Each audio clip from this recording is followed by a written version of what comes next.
Hi, everyone. Dr. Soni here, and I am back with Dr. Simkin and Dr. Aiken, my experts for today. I'm talking about advanced care planning. We are going to pivot our conversation into talking about how do you actually wrap around support to get this done. We spent some time already talking about payment structures that should facilitate that, but let's just talk about actually the on the ground necessities to get this done. There's so many people in the healthcare system.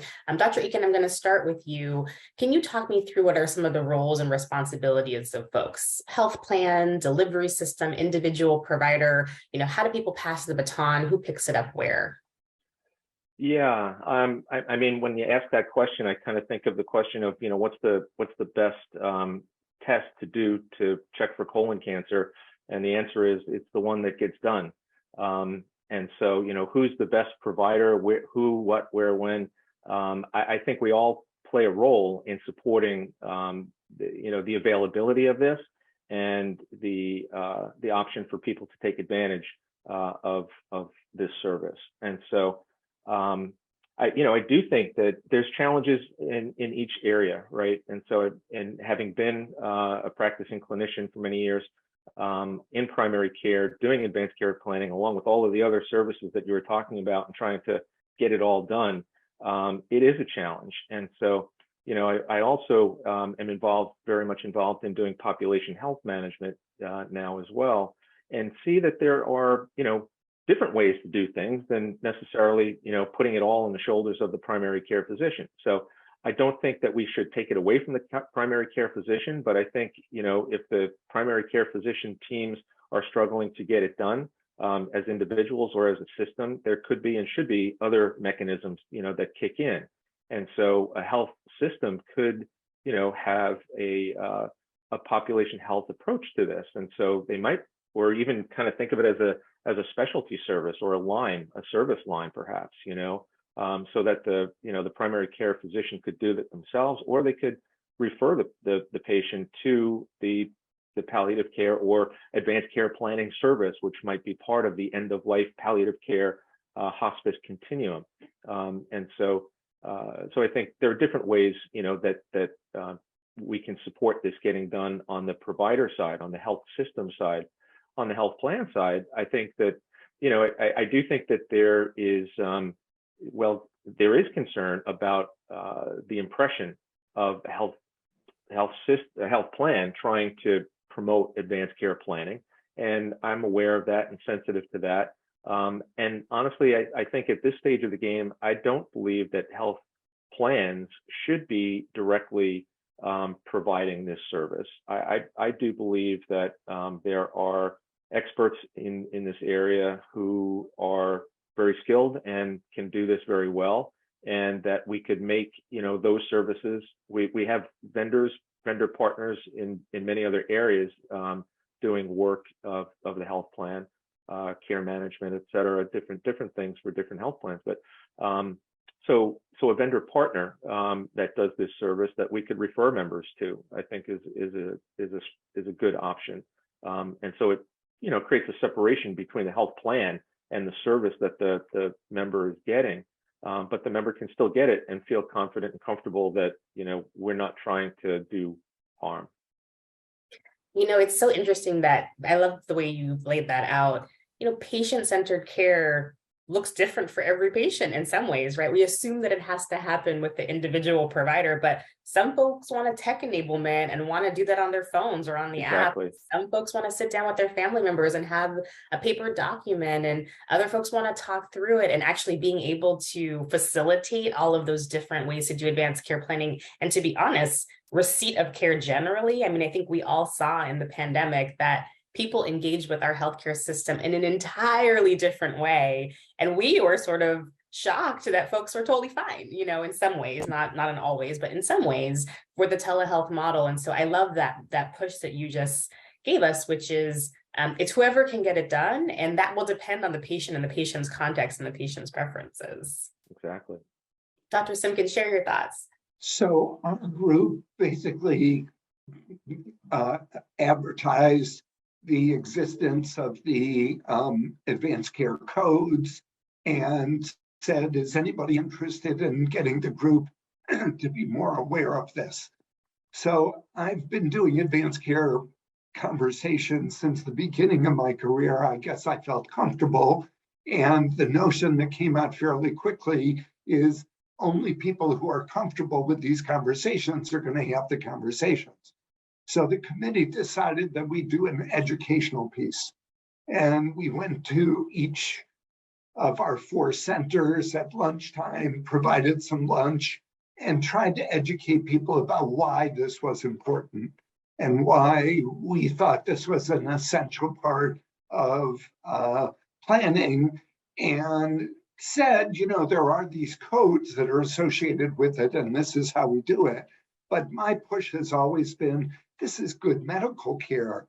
This is an important thing. So systems-wise, we started a way where the medical assistants would give every person over age 18 at their routine physical a copy of a healthcare proxy and advice to fill out a healthcare proxy. And then at age 65, everybody at their physical is given a advanced care planning glossary and a copy of what is in Massachusetts the DNR form, a Massachusetts end of life form. And what I say to people is, this is the beginning of a conversation that will end with your death. We should talk about this. You should think about this. And then I go around and I just tell stories. I mean, there's just story after story to drive this home. I have a 80-year-old who showed up in the office very demented with her 2 kids. And the kids said, when Dad died, we promised to take care of Mom forever, but she's completely lost it. And it's impossible for us to do this. What do we do? And I said, well, I happen to know that 10 years ago, we did a healthcare proxy. So we can make the decisions that we have to make about your mother. And the difference between that and having to go to court and having to choose an advisor for a patient through a court system would have just been devastating to this family. And the patient probably never would have tolerated it. And the only other story I'll share right now is I just had a lovely, good death of a 94-year-old. 5 years ago, he and his wife were fading mentally, and their daughter was willing to help out, but both of them had fairly clear advance directives. We don't want a lot done. We've reached a very good age. So we went into a palliative mode and a hospice mode, even though neither of them had terminal diagnoses. Everybody just agreed, of course they're going to stay home. Of course they don't want to go to the hospital. So we kept them both home. And as he faded badly, he spent 3 days in an inpatient hospice and died. He was able to be home for the entire time. Why? Because we discussed it. The family was comfortable with it. The daughter was a wonderful caregiver. And I think ultimately we're offering people the end of life that they want. So it's hard for me to see any downside to this whole conversation. Yeah, that story makes me think of a story. I was on the inpatient service. And, we were talking about earlier in the quintuple aim, health equity. I was working at one of the county hospitals that serves a large portion of undocumented folks who are monolingual Spanish speakers. And so have a lot of difficulty navigating the system, a lot of barriers on kind of all sides that you can think of. And so this family was monolingual Spanish speaking. The patient in question was not documented and had pancreatic cancer that during the pandemic had sort of lost some care or been disengaged. And so when he represented, essentially had diffuse peritoneal carcinomatosis. And part of what had happened when he sort of had disengaged from care is that he had actually articulated very clearly he didn't want aggressive care done, he didn't want the Whipple. But what hadn't happened was that loop closure, right? About, okay, well, how are we still going to support you and make sure that you're not suffering and that your life, the end of your life looks the way that it wants to look? But because somebody had had those conversations and it was clearly documented, when he landed on my inpatient service, I was able to immediately, after we got the diagnosis, convene the family and piggyback off of really that foundational conversation. It was almost like, I'll use the term champagne medicine, right? There was, the family was ready, the daughter was ready, he knew what was going on. I was clear that I said, I believe this is the time to transition to hospice. Where do you want to be, in your last days? What do you want those things to look like? He was super clear.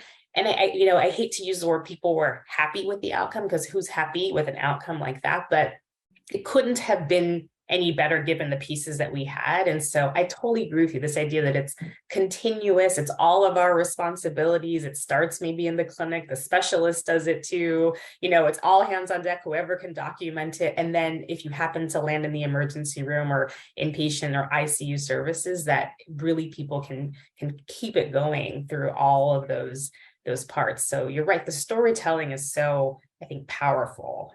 Yeah.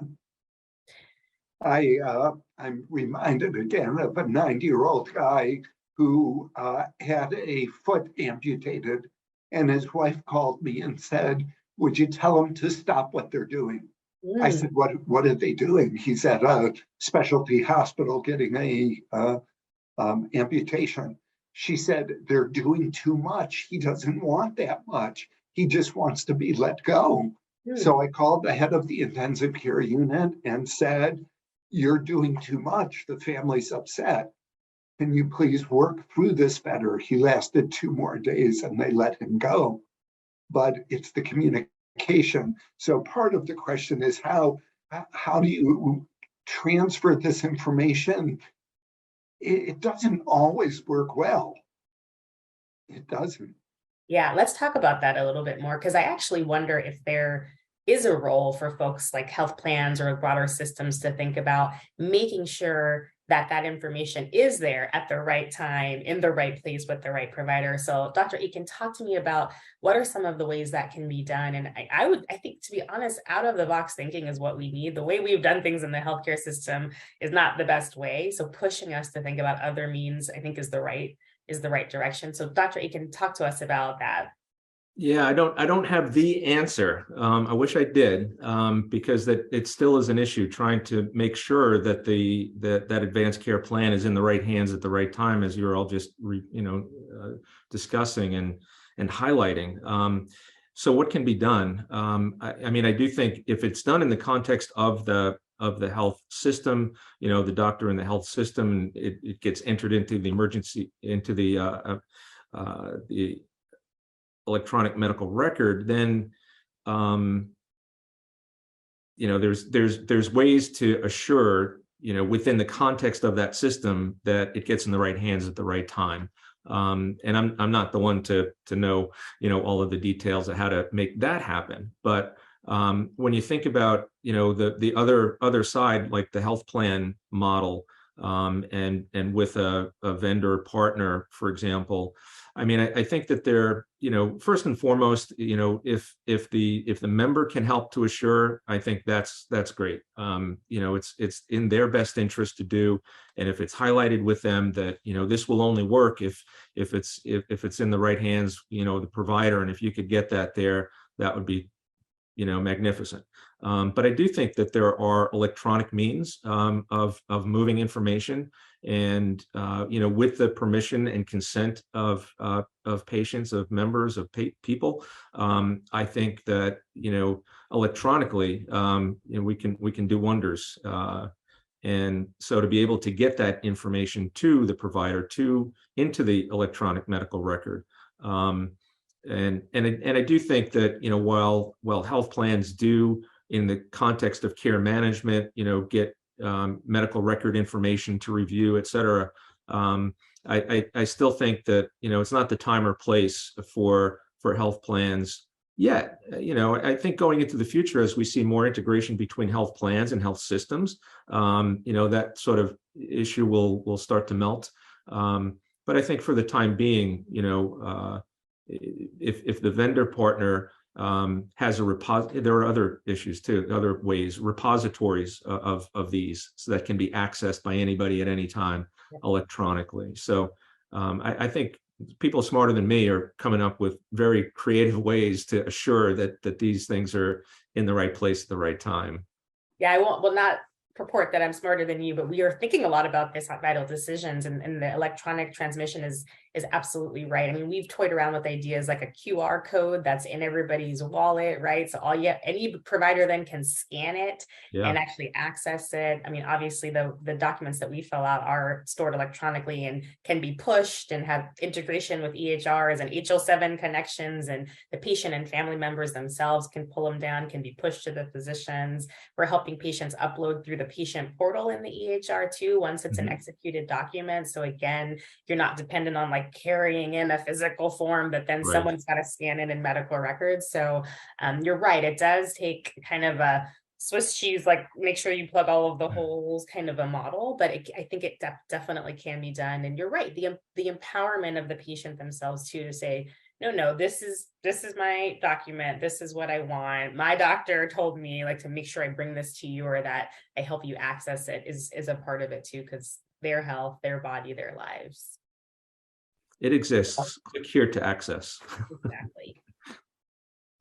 I have friends and family in Israel, and the technology there has gone to the point where people walk around with a credit card sized medical record that's fed into a machine in the doctor's office. They add to it, they give it back to you. The complete medical record is in your wallet. It's accessible to the next doctor.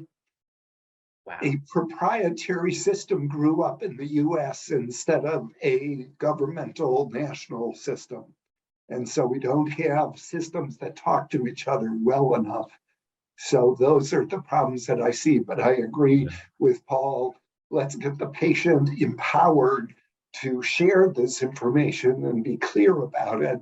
And that will certainly help too. Well, thank you all for all your thoughts here. The things I pulled away are: one, it's all of our jobs. It's anybody's job. Like, let's get it done. Two is enablement on the provider side as well as the patient side. And then that information transfer, making sure we don't lose that critical part, so that anybody who's touching the patient actually is able to access that, carefully worked on, thoughtful plan that has already been developed, and then build from there. Not easy to do, but I think clearly that's where we need to be, the direction we need to be heading. So thank you for your time for this segment, and I will see you for our next segment, where we talk a little bit about the doctor, the frontline practitioner, and what they can do to help get this done.